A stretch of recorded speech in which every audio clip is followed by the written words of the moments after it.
Hey dude, so you had a couple things in your last couple videos that I'd like to hear more about.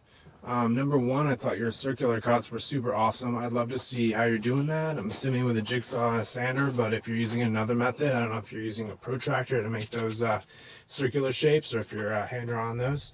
Also interested in the taping that you're doing. I've never even thought about that.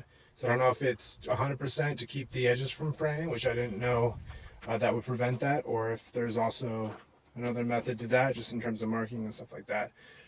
So I think that the organizing of the tools is super key and not talked about that much.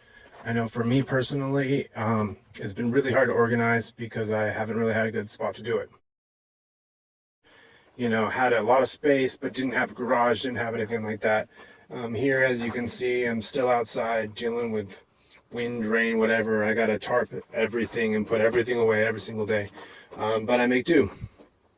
For a long time, all I had was this guy and this guy. And I was wondering why it was so hard for me to make straight cuts and to get stuff looking decent. Figured out if you want to make straight cuts, you want to be using that guy. And if you want to not be sanding for 14 hours, you want to be using that guy. This random orbital sander, super key. Random orbit means it's not just going in a straight circle, which would eventually leave scratch marks. It's going kind of doing that sort of thing.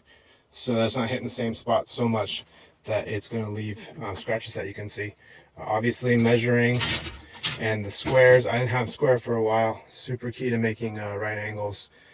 And then this, for me, because I'm using FRP, which is floppy, so if there's nothing under it, it's going to be wobbly, hard to cut. So I can just lay it straight on plywood like this and cut, and you can see a lot of marks from where I've done that. And for a long time, all I had were these.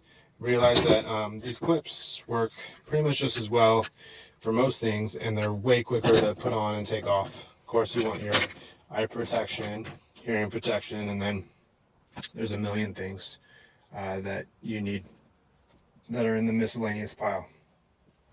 But anyways, my situation could be much benefited from a garage, because like I said, putting everything in bins and putting it away, I have to put everything under here, tarp it every single night. Sometimes it's not as organized as I'd like. If I had shelves and stuff like that, I was almost starting to get that organized at the ranch. Then we had to leave there because California is not cool for off-grid. Out here, this is the best I can do for painting and try to deal with wind and trying to keep debris and stuff from blowing on the painting that I'm doing. Not ideal. Again, much better to have this shit in a garage. So yeah, hit me up with your workspace and the tools that you're using. Want to hear about those circular cuts?